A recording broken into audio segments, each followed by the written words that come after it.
লোকেরা এক বুড়িমাকে ধরে নিয়ে আসছে বিচার করার জন্য। এক বৃদ্ধা নারী ধরে নিয়ে আসছে বিচার করার জন্য। বৃদ্ধা নারীকে ধরে নিয়ে আসার পরে আল্লাহু আকবার, বিচারক সকালবেলা বললেন ফজরের নামাজ পড়ে বিচারে বসছেন। লোকেরা ধরে নিয়ে আসছে বৃদ্ধা নারী। বিচারক জিজ্ঞেস করলেন ব্যাপার কি, এই বৃদ্ধা নারীকে তোমরা কেন ধরে নিয়ে আসছো? লোকেরা বলল বিচারক কাজী সাহেব, এই মহিলা রুটির দোকানে রুটি চুরি করতে যায় ধরা পড়ছে, এই জন্য আমরা তাকে ধরে নিয়ে আসছি। রুটির দোকানে রুটি চুরি করতে যাইয়া এই মহিলা ধরা পড়েছে, এই জন্য তাকে ধরে নিয়ে আসছি। বিচারক এবার ডাক দিয়ে বলতেছেন, বুড়িমা তুমি কি চুরি করছনি? বুড়িমা ডাক দিয়ে বলতেছে, হ্যাঁ বিচারক আমি চুরি করেছি। বিচারক মহোদয় ডাক দিয়ে বলতেছেন, বুড়িমা তুমি চুরি কেন করছো বলো? বুড়িমা ডাক দিয়ে বলতেছে, বিচারক আমি চুরি করেছি, আমার ঘরের মধ্যে এতিম 3টা নাতি বাচ্চা আছে। আমার ছেলে এবং বৌমা দুজনই মারা গেছে, তাদের 3টা সন্তান আমার কাছে দিয়ে গেছে, তারা এতিম। এই এতিম আমি লালন পালন করি। বুড়িমা ডাক দিয়ে বলতেছে, বিচারক আজকে 7 দিন হলো আমার ঘরের মধ্যে কোনো খাবার নাই। আমি অতিষ্ঠ হইয়া খাবারের অভাবে আমি আজকে এই রুটির দোকানে এতিম বাচ্চাদের মুখের দিকে তাকাইয়া আমি বৃদ্ধাকালে রুটির দোকানে রুটি চুরি করার জন্য আমি আসছি। আমি চোর, আল্লাহর আইন অনুযায়ী আপনি আমার ফয়সালা করে দেন। আমি বুড়ি বৃদ্ধাকালে চুরি করতে আসছি, আমি আসলেই চোর। বিচারক এই কথা শোনার পরে বিচারকের মন আস্তে করে নরম হয়ে গেল, চোখ দিয়ে পানি চলে আসলো। একজন বৃদ্ধা নারী তার এতিম সন্তানদেরকে, এতিম নাতিনদেরকে খাওয়ানোর জন্য আজকে তার ঘরে খাবার নাই।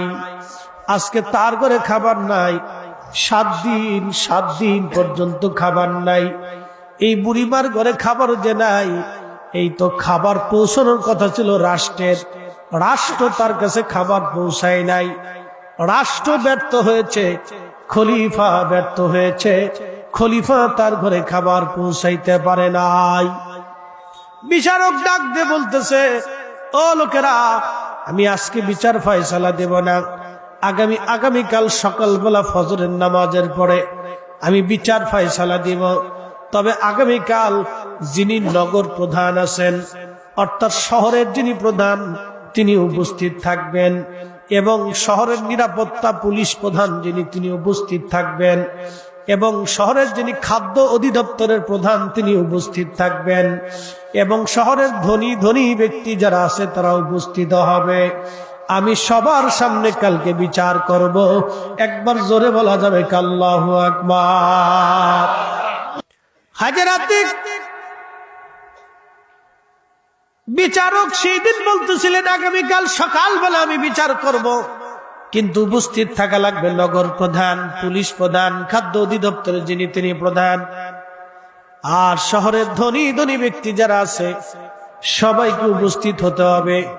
সকালবেলা আমি বিচার ফয়সালা করব। আমি সকালে বিচার করব।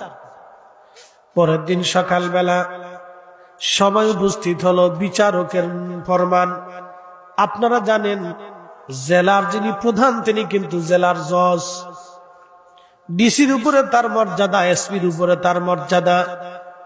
জেলা জজ যিনি তিনি কিন্তু জেলা প্রধান, জেলার তিনি মেন আর কি। ডিসির উপরে তার মর্যাদা, এসপির উপরেও তার মর্যাদা, জেলা জজ। তো বিচারক তো তিনি প্রধান, তিনি সকালবেলা হুকুম দিলেন সবাইকে আসার জন্য। পরের দিন সবাই আসছে। বিচারক মহিলাকে কাঠগড়ে দাঁড়া করায় রাখলো, বলল এই নারী কালকে রুটির দোকানে রুটি চুরি করতে যে ধরা পড়েছে, তিনি অকপটে স্বীকার করেছেন তিনি চোর। কিন্তু আমার বক্তব্য হলো এই বৃদ্ধাকালে একজন নারী কেন রুটির দোকানে রুটি চুরি করতে আসবে? কারণ কি? তাকে কে চোর বানাইল? কেন এই বৃদ্ধা নারী রুটির দোকানে রুটি চুরি করতে আসবে? তার ঘরে 3টে এতিম বাচ্চা ছিল। 7 দিন তার ঘরের মধ্যে কোনো খাবার নাই। ক্ষুধার্তর কারণে সে বাধ্য হয়েছে রুটির দোকানে রুটি চুরি করার জন্য। এই রাষ্ট্র, এই খেলাফত যদি তার ঘরের মধ্যে খাবার পৌঁছাইতো, তাহলে এই বুড়ি মা চুরি করা লাগতো না। কথা বলেন ঠিক কিনা? যদি এই রাষ্ট্র, এই খেলাফত এই বুড়ির ঘরের মধ্যে খাবার পৌঁছাইতো ঠিক মতো, তাহলে বুড়ির চুরি করা লাগতো। এই বুড়ির চুরি করা লাগে না। বিচারক বলতেছে তার অর্থ হলো তাকে চোর বানিয়েছে রাষ্ট্র।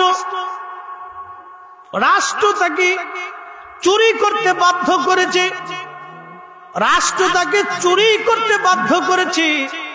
এই রাষ্ট্র তাকে চোর বানিয়েছে। অতএব খলিফাতুল মুসলিমিন হারুনুর রশিদ হলো প্রধান দায়ী। সে কেন এই বুড়িমার ঘরে খাবার পৌঁছাইল না? যেহেতু এই বুড়িমা তার খেলাফতের অধীনের ভিতরে আছে, অতএব হারুনুর রশিদ হলো প্রধান দায়ী। আর আমি বিচারক, যেহেতু খলিফার পক্ষ থেকে আমি বিচারক, অতএব আমি হাত পেতে দিলাম আমার হাতের মধ্যে যেন 20টা বেতের বাড়ি মারা হয়। খলিফার হাতের মধ্যে 20টা বেতের বাড়ি মারার কথা। আমি খলিফার প্রতিনিধি, আমার হাতের মধ্যে আগে 20টা বেতের বাড়ি মারো, এরপরে বাকি 20টা বেতের বাড়ি ওই যে যিনি নগর প্রধান আছেন, খলিফার পক্ষ থেকে যিনি নগরের প্রধান, তার দায়িত্ব ছিল কে খায় কে খায় না, তার প্রত্যেকটা অভুক্ত দরিদ্রর ঘরে খাবার পৌঁছানো।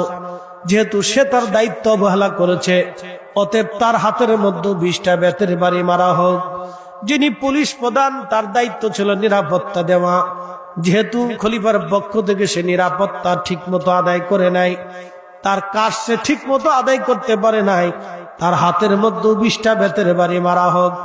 খাদ্য অধিদপ্তরের যিনি ছিলেন, তার দায়িত্ব ছিল রাষ্ট্রের পক্ষ থেকে, খলিফার পক্ষ থেকে এই বুড়িমার ঘরের মধ্যে খাবার পৌঁছায় দেওয়া।